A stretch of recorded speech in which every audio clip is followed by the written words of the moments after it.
Party നേരിട്ടത് നാണംകെട്ട തോൽവി. P K. Shrimati. കഴിഞ്ഞ നിയമസഭാ തെരഞ്ഞെടുപ്പിൽ പാർട്ടി നേരിട്ടത് നാണംകെട്ട തോൽവിയാണെന്ന് CPM കേന്ദ്ര കമ്മിറ്റി അംഗം പി.കെ. ശ്രീമതി.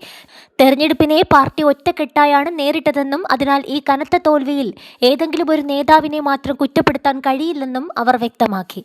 വിജയമെന്ന പോലെ തന്നെ പരാജയത്തിലും കൂട്ടായ ഉത്തരവാദിത്തമാണുള്ളത്. വരും ദിവസങ്ങളിൽ ഈ ലജ്ജാകരമായ തോൽവിയെക്കുറിച്ച് പാർട്ടി വിശദമായി പഠിക്കുകയും ആവശ്യമായ പരിശോധനകൾ നടത്തുകയും ചെയ്യുമെന്ന് അവർ കൂട്ടിച്ചേർത്തു.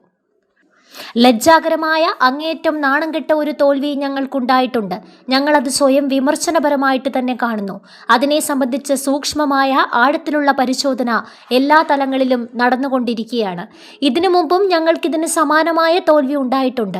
പുത്തനായ തോൽവിയാണെന്ന് നിങ്ങൾ ധരിക്കരുത്. പരാജയത്തിന്റെ ഉത്തരവാദിത്വം ഏതെങ്കിലും ഒരു വ്യക്തിയിൽ നമുക്ക് അടിച്ചേൽപ്പിക്കാൻ പാടില്ല. ഞാനും എൻ്റെ ഒന്നിച്ചുള്ള പ്രവർത്തകരും ഞങ്ങളുടെ ഏറ്റവും താഴെത്തട്ടിൽ നമ്മുടെ ബ്രാഞ്ചിൽ പ്രവർത്തിക്കുന്നവരെല്ലാം തെരഞ്ഞെടുപ്പിൽ പ്രവർത്തിച്ചിട്ടുണ്ട്. എവിടെയാണ് പിശക് എന്ന് കണ്ടെത്തി പരിഹരിക്കും. പി.കെ. ശ്രീമതി വ്യക്തമാക്കി. UDF സർക്കാർ ആശാവർക്കർമാരുടെ ഓണറേറിയം കൂട്ടിയതും സൗജന്യ ബസ് യാത്ര നടപ്പാക്കുന്നതും സ്വാഗതം ചെയ്യുന്നു. നല്ലത് ആര് ചെയ്താലും അംഗീകരിക്കുന്നുവെന്നും അവർ പറഞ്ഞു. തെരഞ്ഞെടുപ്പ് തോൽവിക്ക് പിന്നാലെ CPM ജില്ലാ കമ്മിറ്റി യോഗങ്ങളിൽ സംസ്ഥാന നേതൃത്വത്തിനെതിരെ കടുത്ത വിമർശനമാണ് ഉയർന്നത്. പാർട്ടി സംസ്ഥാന സെക്രട്ടറി MV ഗോവിന്ദൻ മാധ്യമങ്ങളെ കാണുമ്പോൾ പുലർത്തുന്ന ധാർഷ്ട്യവും ശരീരഭാഷയും ജനങ്ങളിൽ വലിയ അവമതിപ്പുണ്ടാക്കിയെന്ന് കണ്ണൂർ ജില്ലാ കമ്മിറ്റി യോഗത്തിൽ വിമർശനമുയർന്നിരുന്നു. യാഥാർത്ഥ്യങ്ങൾ ഉൾക്കൊണ്ട് വസ്തുനിഷ്ഠമായ വിശകലനം നടത്താൻ നേതാക്കൾ തയ്യാറാകണമെന്നും ആവശ്യമുയർന്നു.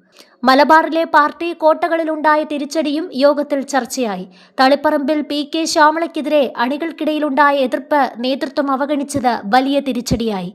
തളിപ്പറമ്പിലും പയ്യന്നൂരിലുമുണ്ടായ ആഭ്യന്തര പ്രതിസന്ധികൾ മലബാറിലാകെ പാർട്ടിക്ക് വിപരീത വികാരമുണ്ടാക്കാൻ കാരണമായെന്നും കണ്ണൂരിൽ വിലയിരുത്തലുണ്ടായി. അതേസമയം എറണാകുളം ജില്ലാ കമ്മിറ്റി യോഗത്തിലും സംസ്ഥാന നേതൃത്വത്തിന്റെ നിലപാടുകൾക്കെതിരെ കടുത്ത അതൃപ്തിയാണ് ഉയർന്നത്.